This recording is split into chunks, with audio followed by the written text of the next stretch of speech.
बिस्मिल्लाहिर्रहमानिर्रहीम। अस्सलाम वालेकुम व्यूवर्स, मैं हूं शेफ़ मारिया और आज मैं आप लोगों के लिए बहुत ही मज़ेदार सी चाउमीन की रेसिपी लेकर आई हूं। वेज चाउमीन सिखाने जा रही हूं जिसको बनाना बेहद आसान है और आज मैं आप लोगों को बहुत ही आसान तरीके से बनाना बताऊंगी। इसको फॉलो करते हुए आप लोग मिनटों में चाउमीन बना के तैयार कर लेंगे। बहुत ही ईजी रेसिपी है और चाउमीन तो सभी को पसंद आता है, बच्चे बड़े सभी इसको एंजॉय करते हैं। तो चलिए आइए वीडियो स्टार्ट करते हैं। तो इसके लिए मैंने एक बर्तन में पानी बॉईल करने के लिए रख दिया था। इसमें ऐड किया है 1 टेबलस्पून के बराबर नमक ऐड करने के बाद इसमें हम ऐड करेंगे ज़रदा फूड कलर। ये मैं रेस्टोरेंट स्टाइल बना रही हूँ तो वहाँ पे जो नूडल्स होते हैं या स्पैगेटीज़ होती हैं वो थोड़ी सी येलो कलर की होती हैं। तो ज़रदा फूड कलर ऐड कर देंगे, तकरीबन 1/4 टीस्पून के बराबर मैंने ऐड किया है। उसके बाद इसके अंदर हम ऐड करेंगे स्पैगेटी। तो मैंने तकरीबन आधा पैकेट के बराबर स्पैगेटी ली थी, वो ऐड कर देंगे और इसको बॉयल होने के लिए छोड़ देंगे। तकरीबन 7 से 8 मिनट लगेंगे इसको बॉयल होने में। हमें इसको 80% तक ही गलाना है, ज़्यादा नहीं गलाना है। तो बस मिक्स करके छोड़ देंगे और जैसे ये पक जाएगी तो क्या करेंगे, इसको छान के इस पर ठंडा पानी डालेंगे और साइड पे रख देंगे। तो ये तो हमारा पहला स्टेप कंप्लीट हो जाएगा। तो देखिए ये बॉईल हो चुकी हैं। अब इसके साथ हम इसका बना लेंगे एक सॉस, जिससे हमारी जो ये चाउमीन है बहुत जल्दी बन के तैयार हो जाएंगी। तो एक प्याले में मैंने कुटी हुई मिर्चें ली हैं 1 टीस्पून के बराबर, काली मिर्चों का पाउडर 1 टीस्पून, नमक 1 टीस्पून, चिकन पाउडर 1.5 टीस्पून, पानी ऐड करेंगे आधा कप,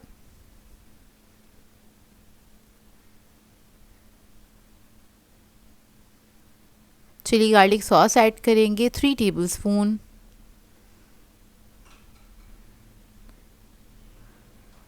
टोमेटो केचप ऐड करेंगे 3 टेबलस्पून,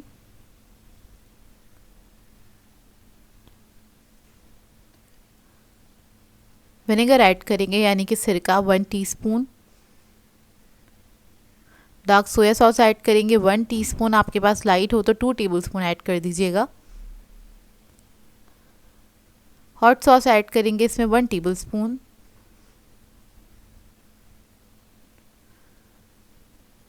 सेसमी ऑयल ऐड करेंगे 1 टेबलस्पून। ये तिल का तेल है, इजीली मार्केट से मिल जाता है। ब्राउन शुगर ऐड करेंगे इसमें 1 टीस्पून। अब इस सबको अच्छे से मिक्स कर लेंगे। तो जो भी है मसाले हमें चाहिए थे वो सारे हमने इसी प्याले में ऐड करे हैं। थोड़ा सा पानी ऐड करा है, इसको मिक्स कर लिया है। इसकी वजह से आप देखिएगा मिनटों में बनके तैयार होगी हमारी जो चाउमीन है। इसको मिक्स करेंगे और साइड पे रख लेंगे। अब यहाँ पर मैं आपको वेजिटेबल्स दिखा देती हूँ। तो यहाँ पर मैंने बंद गोभी ली है तकरीबन 1.5 कप के बराबर, इसे मैंने बारीक कट कर लिया है। रेड बेल पेपर ली थी मैंने 1/4 कप के बराबर, आधा कप ली है येलो बेल पेपर। इसके अलावा शिमला मिर्च ली है हमने 1 कप के बराबर, गाजर है 1 कप, इन सबको मैंने जूलियन में कट कर लिया था। हरी प्याज चाहिए होगी हमें 1 कप के बराबर, इसको भी कट कर लिया है। अब एक कढ़ाई ले लेंगे और इसके अंदर ऐड करेंगे तकरीबन 3 to 4 टेबलस्पून के बराबर ऑयल।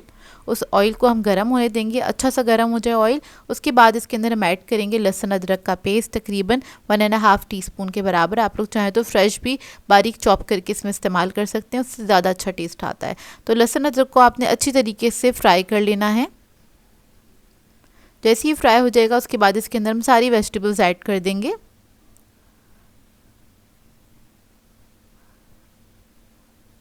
वेजिटेबल्स ऐड करने के बाद इसको हम फ्राई करेंगे अच्छी तरीके से। 1 से 2 मिनट तक पकाएंगे, बहुत ज़्यादा नहीं इसको पकाना है क्योंकि वेजिटेबल्स को गलाते नहीं है बहुत ज़्यादा। तो ये देखिए तकरीबन 1 मिनट हुआ होगा इसको फ्राई करते हुए। अब क्या करेंगे, इसके अंदर हम स्पैगेटी ऐड कर देंगे और जो सॉस हमने बना के रखा था वो सारा इसके अंदर डाल देंगे इस तरह से। अब इसको मिक्स करना स्टार्ट करेंगे। सिर्फ इसकी 2 मिनट की कुकिंग होगी, ज़्यादा नहीं पकाएंगे इसको। सॉसेस जो थे वो अच्छी तरीके से कुक हो जाएं और सारे फ्लेवर्स इसके अंदर कंबाइन हो जाए, इतना ही कुक करेंगे। तकरीबन 2 से 3 मिनट तक इसको आपने इस तरह से टॉस करते हुए पका लेना है। जब 2 मिनट हो जाएं इसको अच्छे से पकते हुए, फिर इसके अंदर आखिर में हम ऐड करेंगे ग्रीन अनियन और वो ऐड करने के बाद आपने इसको बस 1 मिनट तक पकाना है मिक्स करते हुए। तो इसके बाद ये आपका बहुत ही मज़ेदार सा सॉसी सा चाउमीन बनके तैयार हो जाता है। बहुत ही बेहतरीन बनता है, रेस्टोरेंट स्टाइल बनके तैयार होता है। आप लोग एक बार ज़रूर बनाइएगा और झटपट बनने वाली ये रेसिपी है, बहुत जल्दी से बनके तैयार हो जाती है। बस ये रेडी हो गया। अब इसके बाद इसको हम सर्व कर देंगे और इन्जॉय करेंगे। बहुत ही सिंपल सी रेसिपी, आप लोग ज़रूर ट्राई कीजिएगा, आप लोगों को बहुत अच्छी लगेगी। इसको तो खैर खैर बच्चे भी बना सकते हैं, मतलब जो टीनेजर्स हैं जो किचन में जा सकते हैं वो लोग तो इसको ट्राई कर ही सकते हैं, क्योंकि बहुत सिंपल तरीका है इसको बनाने का। आई होप आपको ये रेसिपी अच्छी लगी हो। सो व्यूअर्स, अगर आप लोगों को ये रेसिपीज़ अच्छी लगती हैं तो मेरे चैनल को सब्सक्राइब करें, लाइक करें, कमेंट ज़रूर किया करें, शेयर भी ज़रूर किया करें अपने फ्रेंड्स के साथ, फैमिली के साथ। तो मुझे अपनी दुआओं में याद रखिएगा। अल्लाह हाफ़िज़।